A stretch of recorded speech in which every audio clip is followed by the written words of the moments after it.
All right. Well, to make sure I remember that, thank you guys for joining tonight. Hope you guys had a great long weekend. I'm going to just go over this script we have created that Peter has sent out a couple times. You should be able to see my screen now.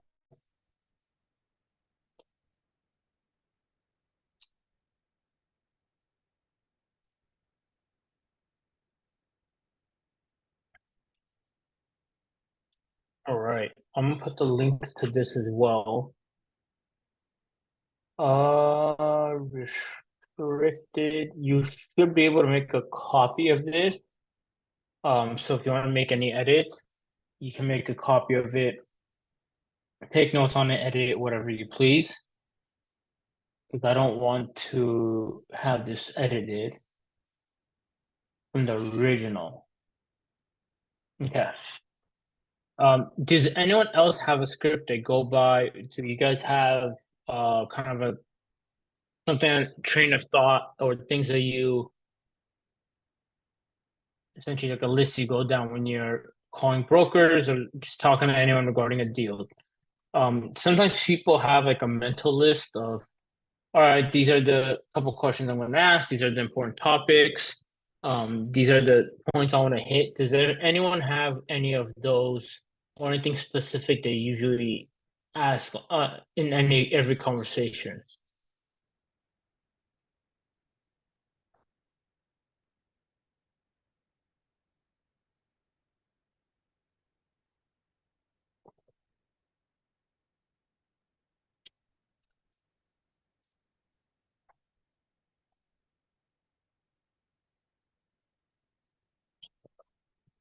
Okay, I'll take that as no. Um, so just with this script, very casually starting off, introduce yourself. Um, so if you're calling about a specific property, it's good to confirm the property. Obviously, you want to make sure that you kind of one on the same page of what the conversation is and what you're looking to discuss or and what the idea is. Um, I think this is a big part about it, and this is where the conversation kind of you let the broker do the talking, and you will kind of get to see how much they know about the property, how much of their own homework they've done. I don't know if you're here, but it's in the chat. Here it is again, just in case you didn't get it.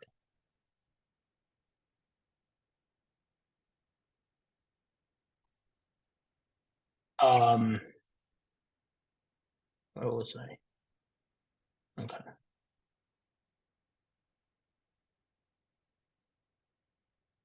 Essentially, how much they know and how involved they are in this component of it of the conversation will really show how much you might be able to get out of it and get a lot of good information.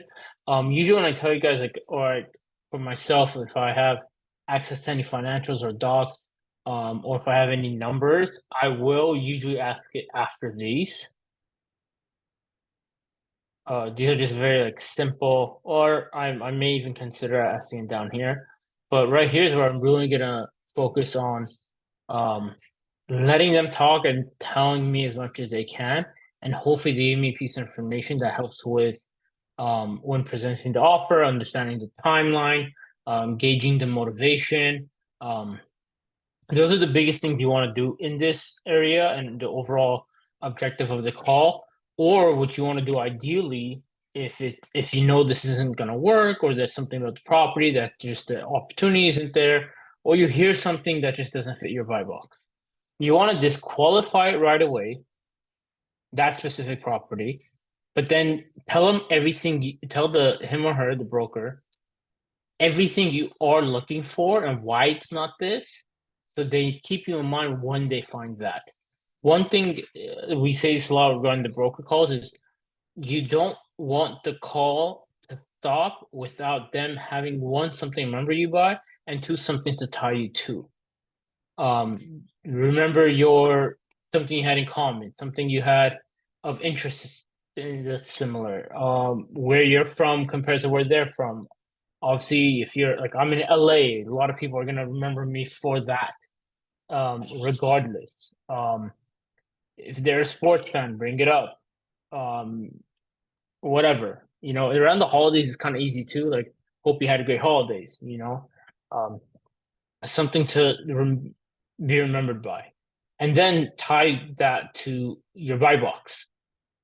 Like, oh, he's from LA, like 50 plus units. Cool. Oh, he's creative. Cool. Oh, he's also a broker. Cool. Like, these are all things that people kind of, oh, okay, I can relate. I'll remember that. I'm a big sports fan. Very easy for me to talk about sports. Not a sport anyone can bring up or discuss something about that I'm not going to have 2 cents to say about it. And usually I'm the one that's going to bring it up to begin with, right? Um, is everyone like that? No. Do a lot of brokers not care about that too? Yep. But it doesn't matter because it's um, something they'll remember me by. Being in LA, we have hundreds of sports teams, so it's a little easy. Um, and people like visiting here. I have that luxury too. But once you have that information and you qualify the property, let's say, and you're going forward, you want to really see, hey, help me out with the price. Do you have a call for offers date? In sense of, do you have a deadline? And then I think it's one thing as well that doesn't get asked enough, that I might add to this. What's the interest been like?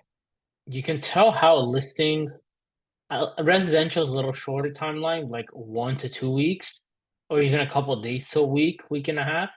But like a commercial listing, I'd say the first month, you should have an idea of what's the interest like, how's the price compared to the rest of the market.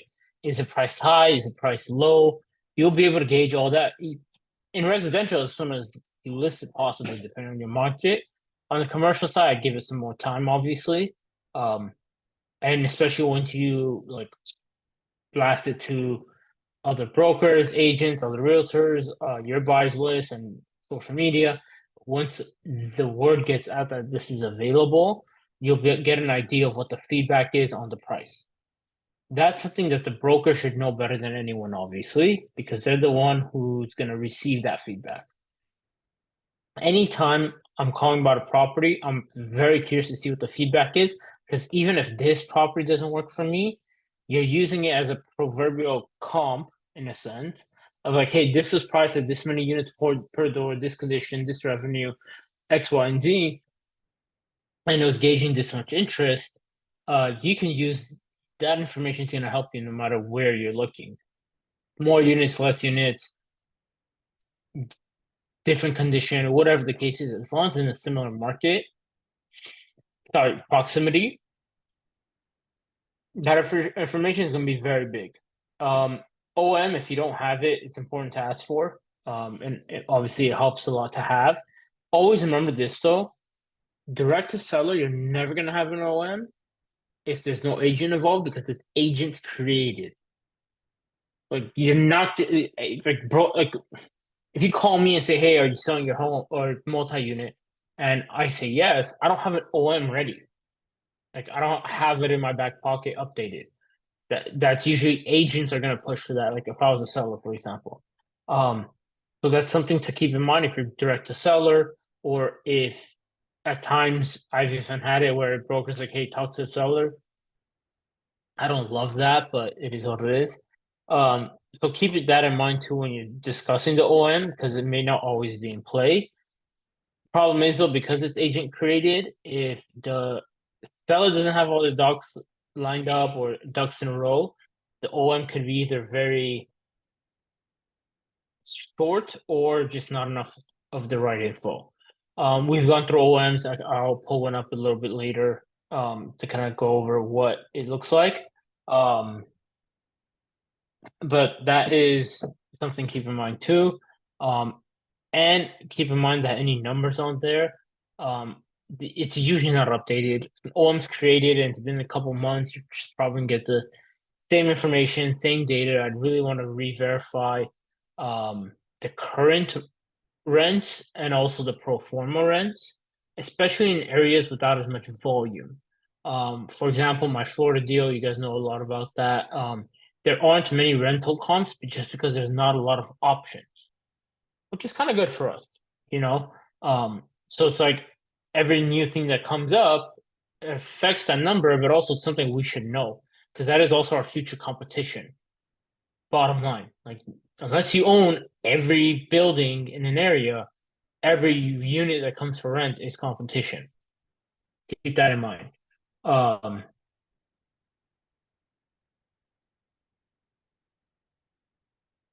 Financials, obviously, that's a big component of it. Um, the T12, especially if you're looking at, it depends what you're looking. If you're looking on Rexy, LoopNet, any of those, it's easier to find those, and sometimes they're readily available right away. Um,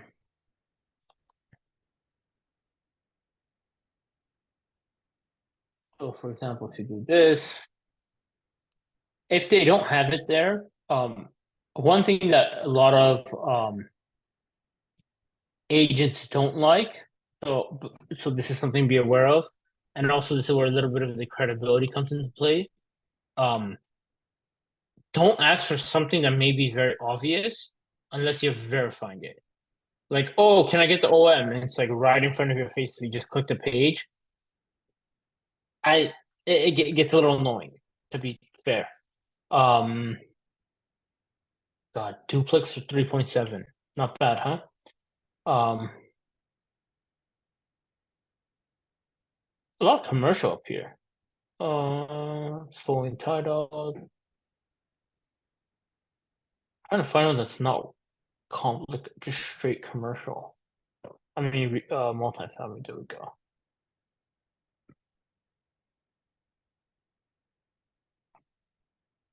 Sure. So let's see what's on here. Um, Broker's info. So you'd be able to,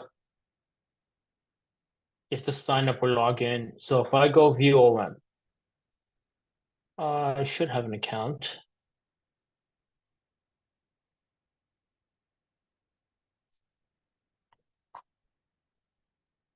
Principal.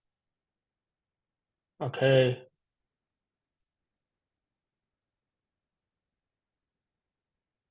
Then also you want to check here on the due diligence tab.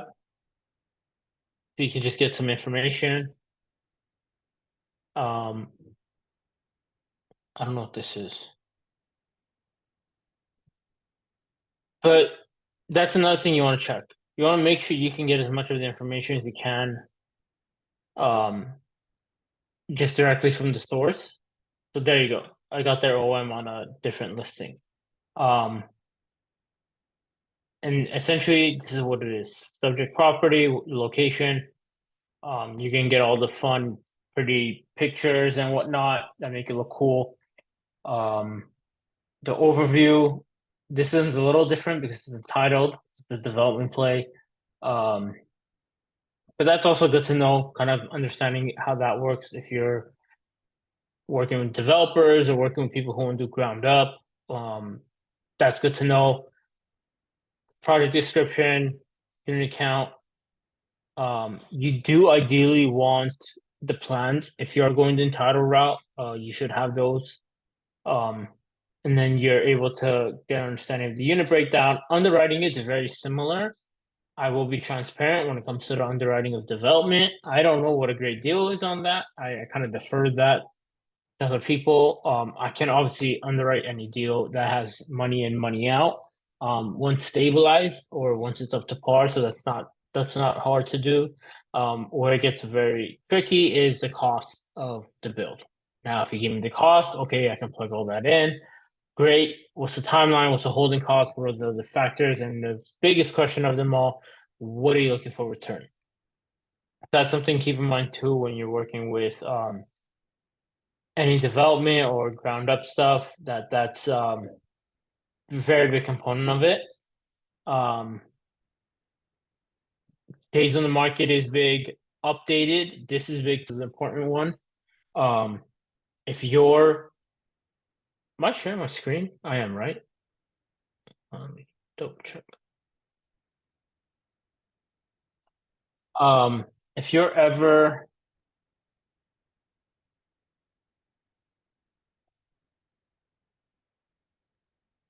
if you're on a call with a broker and you see like time since last update, I think it's really big to make sure like, hey, has anything changed since then?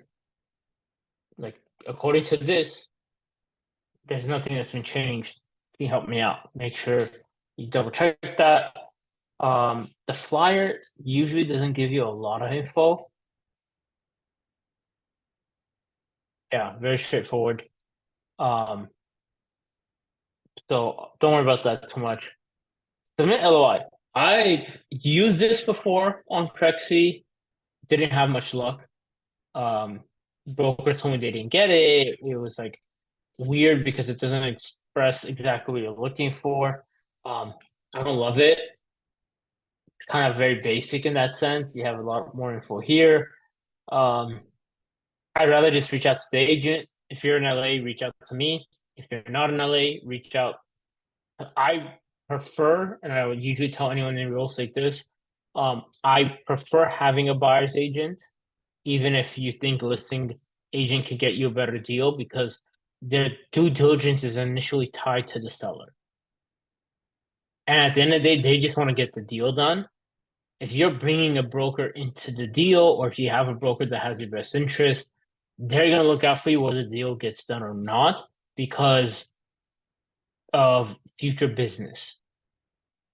And they owe you that much, especially on the commercial side, where repeat business is much more popular and happens more often. Because, okay, if I'm a residential agent, someone buys the house for me, they may not do anything for another 10 years, maybe 10, 15, 20 years for all I know. And yeah, they're going to refer me to family and friends. And I'm not saying that a residential agent doesn't care about their clients, but one person in commercial can sustain a broker, a buyer's agent's entire career just based on volume very easily. Not only based on the volume of the purchase, but because they can do more, especially in the type of acquisition we're all looking to do. It's not a save money, buy, save money, buy, save money, buy. It's find a good deal, go find the money. Find a good deal, go find the money. Find a better deal or more expensive deal, go find more money. It doesn't matter. There's no end to the potential. You know, you'll hear people go from 100 to 1,000 units in a year. I actually saw someone's REO, which is very cool to see, where they initially had, I think after like 1 year in real estate, they had like 50 or 60 units. Then all of a sudden, you see in the next 12 months, they're GP on like 900 units. And in a matter of 12 months, you're like, what the heck just happened? But that's how quick you can move in this space. Going back to my point. Also, that credibility, if you know buyers or know people that are market and buyers that are marketing, I'm not saying you kind of wholesale it, but you're kind of like, hey, you don't have to pay me anything, just give me a couple percentage. And you're getting acquisition fee at that point. You can if you're strong in the asset management side, cool, handle that and try to get on a team that way or an end buyer. If you're working with people who you know their buy blocks, for example, if we're looking in Florida, if you're looking in Florida and you're like, I don't know where to start, give me a call. I'm always looking in Florida. If you find something interesting, let me know. I have a team out there. We have an LOI out on another property. We have a deal that's 120 units that got delayed a little bit, but that's more of the bank's doing than ours. They're just assumable loans take forever and a half.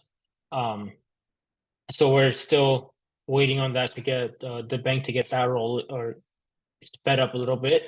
So I'm still in escrow for that, but it's definitely something we're going to close on. Like I don't doubt that for a second. Um, but yeah, you know, Florida, give me a call. Honestly, anything above 20 units, I'll probably look at. Realistically, send me anything. I don't care. Um, and I'll let you know after fact. And if not, I'll have someone that would probably be interested. If not myself, I know people in Atlanta. That's also a market that we like to buy in. So um, it really comes down to like not only do you want to create your identity for where you're looking to purchase, places you like to, is knowing who else is there and if those are the people that you want to work with and can work with. I have a very open door. People from this community have been brought onto this Florida deal based on their relationship. It's tomorrow I could call one of you guys and say, hey, we have 50 units locked up. Are you down? Like what do you want to bring to the table? Like rock and roll. It's literally that easy. Um, and not necessarily easy in a sense of um my number is in my name, if that helps. If you can't see, I'll type it out again. But it's not that when I say that easy, it's not that easy, but it kind of is. Like knowing the right people will propel you further in this industry and general business of real estate further than anything else. There's timing involved. There is a level of luck involved. And then there's just knowing the right people. I got lucky, straight up. No, though, I'm not gonna BS anyone. Like, hey, yeah, no, I did it intentionally. I had no idea what I was doing. When I met the people I met, it wasn't by any means intentional. It just happened. I had people reaching out to me on this call, through this call, because of this call, and the community itself. And all of a sudden, I meet a broker and it's like, hey, we have XYZ. Like, okay, cool, let's do it. And then the team just formed itself. A lot of work and time was put into that. So I got lucky. And that's kind of what it takes in this game is to get a little lucky in the beginning, and then carry that momentum in for the long run. And that's our vision. It's I've been on teams before. I've been in partnerships before that didn't work out. It is what it is, right? I've also grown up playing sports, so I understand that dynamic a lot more than someone who hasn't or hasn't had that work or sorry team and like kind of environment where there's a lot that goes onto this that you won't know in the beginning. You need two things: people who are gonna one know what the hell they're doing, and two be willing to teach it to you as well. Um, a lot of people who are like experiencing this, and this is why I'm always hesitant when um a group or people get together and they want to partner and no one's done it yet. I've been part of that. It's very chaotic.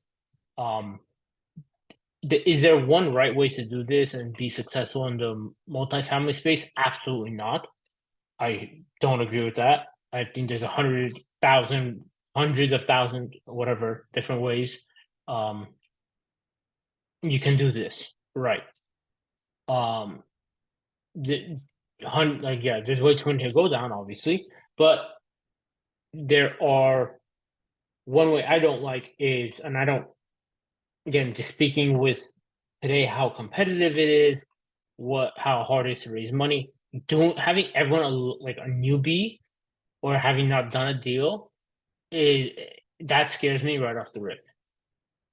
Now, maybe it's the first one where someone has kind of led the charge, but they've been a part of other deals.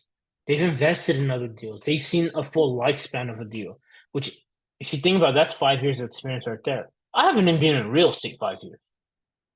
Like, if I bought my first property day one, I started real estate, it would just be coming to stabilization. I haven't been in real estate that long. Do I know real estate well? Yeah, because I grew up in it. Two different things. But it doesn't mean I have the experience of someone who's been in the game for 30 years or bought hundreds of units or thousands of units. And mine was a little accelerated because I had mentorships I paid for, which is why I kind of like enjoy doing this because I kind of regurgitate a lot of what I learned there. And I'm very big on like expediting the process for anyone I can, and anyone else that is in my shoes. Um, because I'm very big on, I'm the first person that will ever say, I don't know something, or you're somewhere I want to be, or I know you might have an answer to something. I'm going to go ask you instead of figuring out myself. Um, because one, it builds a relationship, and two, I can get there faster. I think those are the biggest parts. Um, at the end of the day, I'm not going to try to reinvent the wheel for someone, like on, especially in regards to something that someone else has more experience in. Um, we went way off track. I kind of went on that rant. But going back to like the credibility and generally when you're trying to find deals, you don't have to be working with someone who has a name in the, especially someone as big as like Florida or LA or any big market that you're looking in. You're not going to always find like work with the person who everyone knows. Multifamily doesn't really work like that all the time. Yeah, are there people who are more well known than others? Obviously, you have your Grant Cardones.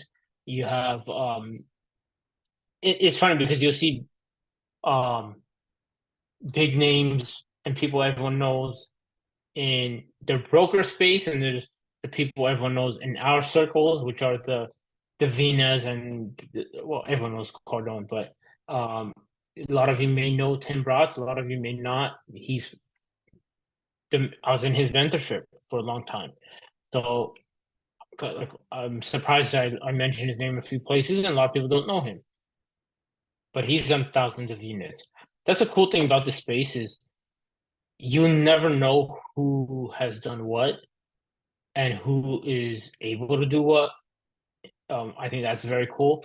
And I think that same goes to like just brokers, people you meet, people you're trying to build a business relationship with, whatever the case is.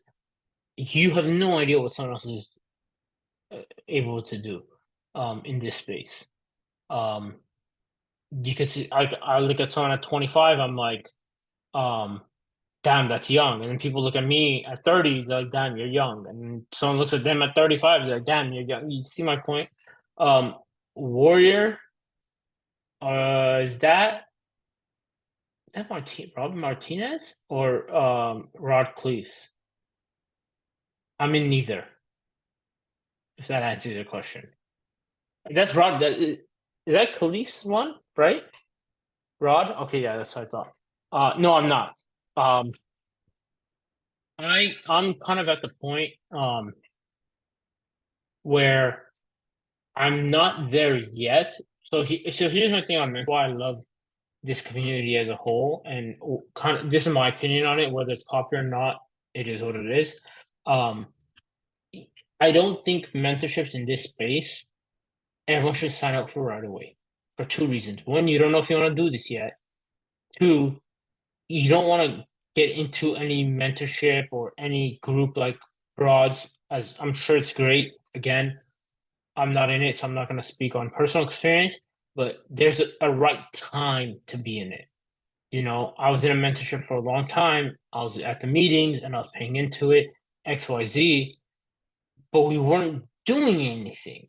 Like, we didn't have our house figured out in terms of the partnership and where we're going to find the money and what deals we wanted to take down. And if we couldn't raise the capital, did we know someone who can help us? And if that didn't, we have a plan B or D of we have someone that we can bring on and they are active in this market. We didn't have a property management. We didn't even have someone to sign on the loan. I believe that's why I think we are a good segue into a mentorship because you can learn for free, go at your own pace, um, figure out if this is one, something you want to do, two, what role you're going to play so you have a little bit of direction. If you're not sure about that, feel free to text me, give me a call. We can talk and I can be more specific because it's kind of like a little bit of not only self-evaluation, but you don't know what you don't know in regards to how much goes into um how many moving parts there are in a deal. and seeing it from A to Z. I'm really hoping this works. Let me see if I can log in. I'm gonna stop sharing for a sec. Um,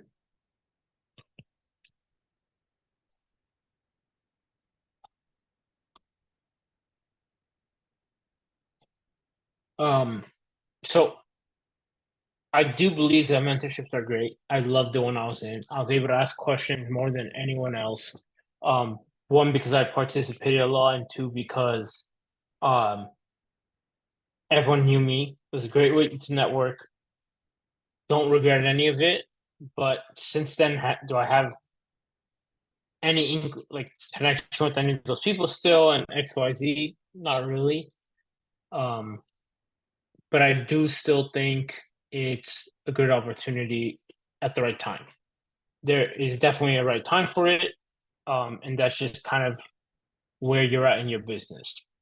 If you're just looking to network and form a team, that could be a little difficult too because a lot of people there are already established. Um, Maybe you can partner with people. I've seen that happen, but just remember that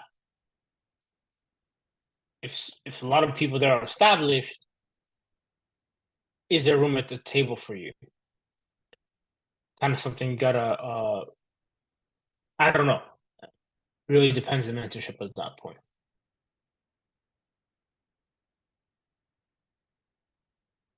So this is a Monday.com. I've shown this before. And essentially what it is shows the ins and outs of the deal, kind of what all the roles and jobs that are in place, and what goes on during the transaction. This one is pre-contract, so this isn't even in escrow yet. This is before that. As soon as you start the letter of intent, um, and then the acquisitions team has their role. Negotiate the LOI, Google Drive, review basic underwriting.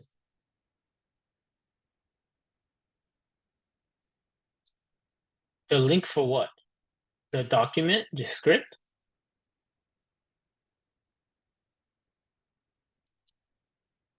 Oh, okay, I'll try that again. If it doesn't work, just email me. I'll put my email in here.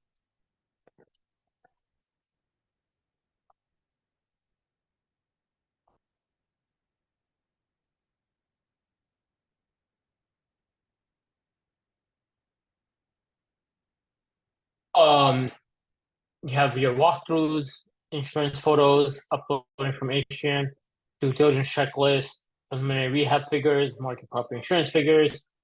Then you have the project management team, who at the same time is big ticket items, model serial number of all major mechanicals.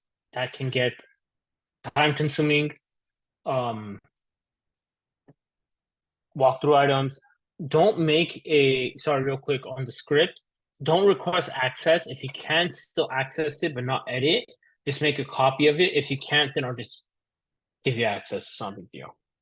Um, so this is all pre-contract before you're in escrow. Post, once you're in escrow, purchase agreement, key dates, timeline, introduction to the team, agreement terms, purchase agreement edits, inspection, financial, physical, and operational due diligence, site inspection again, rehab bid, final underwriting to mortgage, which is important, obviously, lender proposal. Then you have physical due diligence, getting information, getting bids. Um, Asset management goes through their motions, lease audits, staffing, utility companies. Um, as you can see, there's a lot of stuff in here. Um, and this is finally now you're closing 120 days out. Now you have the life of the deal. Agreement, contractor agreements, rehab, tax stuff, tenant subsidies, utility transfers, management companies, which actually you should probably do that way sooner. Bank account stuff, weekly meeting reports, for management, asset management.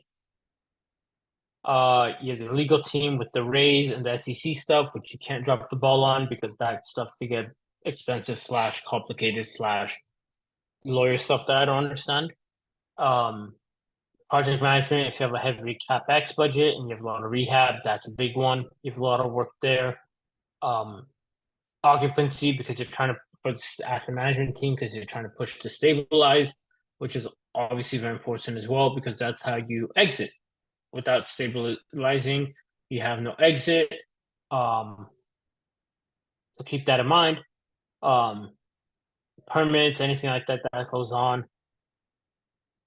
Renovation budget, reimbursements, construction escrow draws, and then you finally get to refinance, and then you have the operations where they review accounting, owner distributions, which is the big one because a lot of that comes down to now towards the end of the deal, the life of the deal. You got to make sure you get your investors paid back. A lot of reports and documents that go into that. If you're selling it, you're going to have your sale checklist. If you're going to refinance, you're going to go for the refinance, and then you're going to have a lot of paperwork for that, which is fun for no one. And this is what I mean when I say the life of the deal is crazy. Because this is all written. That's an 18-month process, probably closer to 24 to 36 months, I would say. That's a little expedited in my opinion. To stabilize, especially depending on the number of units, your CapEx budget, your lease turnover is a big component of that, obviously. With all those things being said, you're not going to stabilize a property in 18 months, in my opinion. But you definitely can get far along in that process. Any questions on this entire process? Do I have anything on this? I don't think I do. No.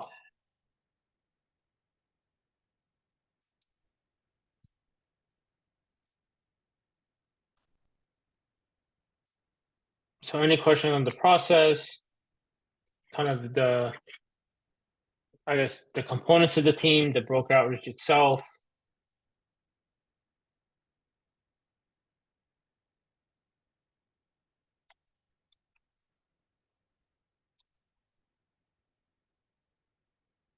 Cool. Well, I don't have much else. It is 5:45, so we've kind of gone a good amount of time at this point. If no one has any questions, we will be back tomorrow with underwriting. Let me know if you guys have any questions, deals to look at, anything else of that nature. Emails in the chat, phone number is in my name. But if not, enjoy your night. Thank you guys for your time. Thank you for being here. And you guys always know you can reach out to me with any questions, okay? Thanks, Ed. Yep, take care. You too. Bye-bye.